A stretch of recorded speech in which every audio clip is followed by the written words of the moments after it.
जय हिंद दोस्तों। आज की इस वीडियो सेशन में बीए पार्ट थर्ड के 2013 एवं 2014 में पूछे गए हिंदी ऑनर्स पेपर 5 के अंतर्गत महत्वपूर्ण प्रश्नों को देखेंगे।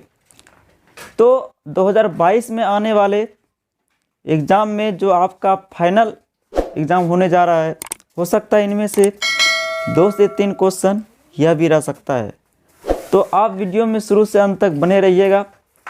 चलिए प्रथम क्वेश्चन से स्टार्ट करते हैं। प्रथम क्वेश्चन है, आधुनिक काल का प्रारंभ कब से माना जाता है? पिछले वीडियो सेशन में हमने बताया था इस क्वेश्चन का आंसर।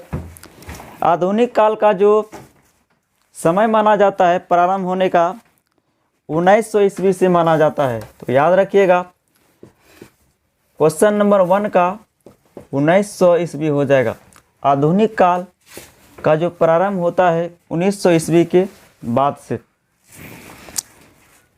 और हम यह खंड ए का बता रहे हैं। ये पहले 2013 का बताते हैं, जो कि 2013 में क्वेश्चन पूछा गया है। सबसे पहले इसी प्रश्नों को हम बताते हैं इसका उत्तर। ठीक, खंड ए का, एक खंड ए का है।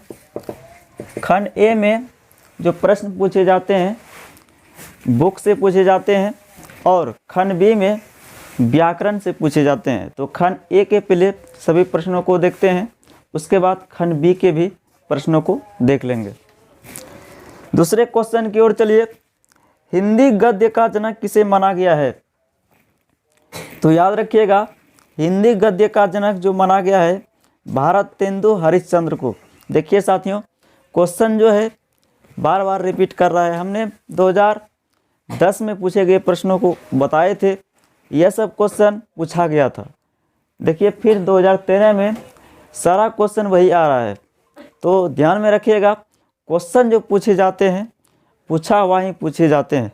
ठीक, बार बार वही रिपीट किया जाता है, बाहर से क्वेश्चन नहीं आता है। तो आप क्वेश्चन बैंक अच्छी तरह से एक बार तैयारी कर लीजिए, वही क्वेश्चन सारा आएगा। ठीक, हिंदी गद्य का जनक किसे माना गया है? भारतेंदु हरिश्चंद्र को। अगले क्वेश्चन की ओर चलिए। द्विवेदी युग का प्रारंभ कब से माना गया है? तो याद रखिएगा, द्विवेदी युग का प्रारंभ जो माना गया है 1950 ईस्वी से। कब से? 1950 ईस्वी से। अगले क्वेश्चन की ओर चलिए। निराला आधुनिक युग के किस बात के कवि है? तो छायावाद के कवि है, इसको भी याद रखिएगा।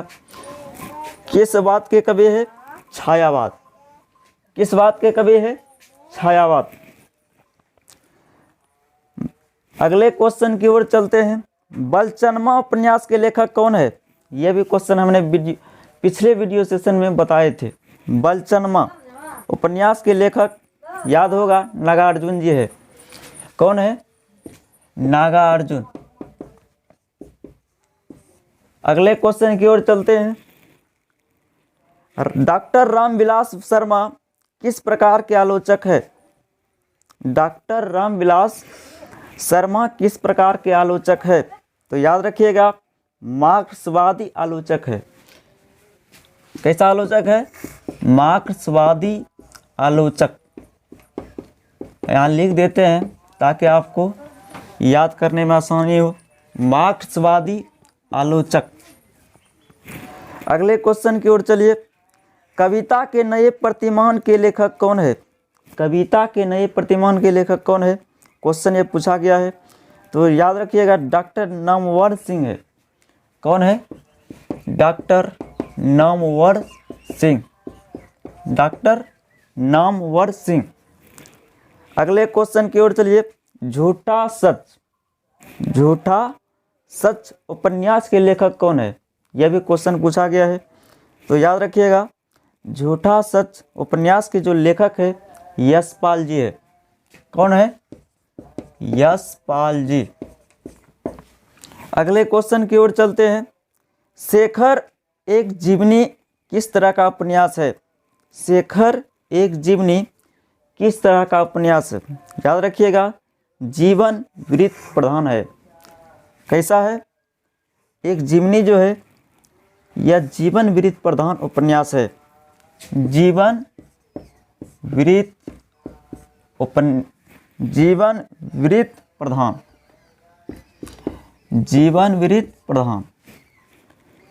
तार सप्तक का प्रथम प्रकाशन कब हुआ था? तार सप्तक का प्रथम प्रकाशन कब हुआ था, क्वेश्चन पूछा है। तो याद रखिएगा 1943 ईस्वी। कब हुआ है तार सप्तक का प्रथम प्रकाशन? 1943 ईस्वी में। तो यह खंड ए का ये बुक से जो क्वेश्चन पूछा गया था, बताए। अब खंड बी का देखते हैं, व्याकरण से जो क्वेश्चन पूछे गए हैं। बहुत ही बेसिक टाइप का क्वेश्चन पूछे जाते हैं, जो कि आप पहले दूसरे क्लास में ही पढ़े हुए हैं, वही क्वेश्चन पूछे जाते हैं। जैसे इसमें पहला प्रश्न है खंड बी में, भाषा शब्द संस्कृत की किस धातु से बना है? यह भी क्वेश्चन पिछले वीडियो सेशन में बताए थे। भाषा जो है शब्द संस्कृति की किस धातु से बना है? तो याद रखिएगा भाष शब्द से बना है। किससे बना है? भाष। यह भाषा जो शब्द है, भाषा शब्द संस्कृत की किस धातु से बना है? भाष से। इसको याद रखिएगा। चलिए दूसरे क्वेश्चन की ओर। भाषा के आकृति मूलक वर्गीकरण का आधार क्या है?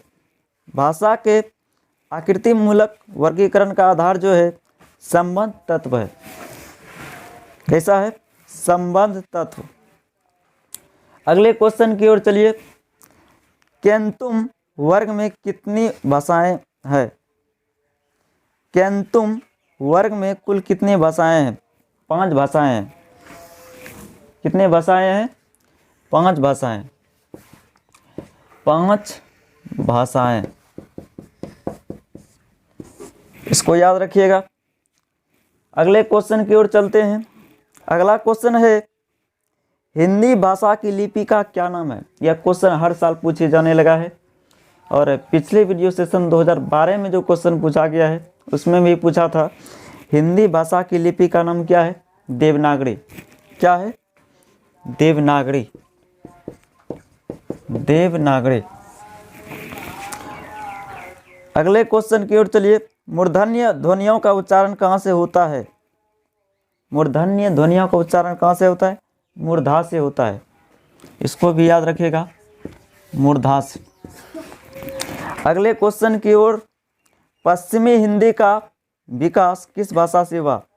सौरशैली, अर्धवागधी, अपभ्रंश से जो है पश्चिमी हिंदी का विकास, पश्चिमी हिंदी का विकास सौरशैली भाषा से हुआ है, अर्धवागधी अपभ्रंश से हुई है।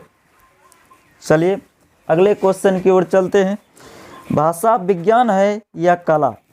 भाषा विज्ञान है या फिर कला? तो याद रखिएगा भाषा विज्ञान भी है और कला भी है, अर्थात इसका आंसर हो जाएगा दोनों, विज्ञान भी है और कला भी है। अगले क्वेश्चन की ओर चलते हैं। भारोपीय परिवार की भाषाएं कहां से कहां तक बोली जाती है? यह क्वेश्चन भी पूछा हुआ है। 2010 में पूछे हुए क्वेश्चन को हमने बताए थे। यह क्वेश्चन हम पूछा गया है 2010 में, यह 2013 में फिर पूछ दिया है। तो याद रखिएगा भारोपीय परिवार की जो भाषाएं हैं भारत से लेकर पूरे यूरोप तक है। कहाँ से कहाँ तक है? भारत से लेकर पूरे यूरोप तक। तो हमने 2013 में पूछे गए सभी प्रश्नों को बता दिए हैं, और अगले वीडियो सेशन में 2014 में पूछे गए सभी प्रश्नों को बताएंगे। वीडियो ज़्यादा लंबा हो जाएगा, इसीलिए हम आज 2013 में पूछे गए सभी प्रश्नों को बता चुके हैं। मिलते हैं किसी नेक्स्ट वीडियो में, तब तक के लिए जय हिंद, वंदे मातरम।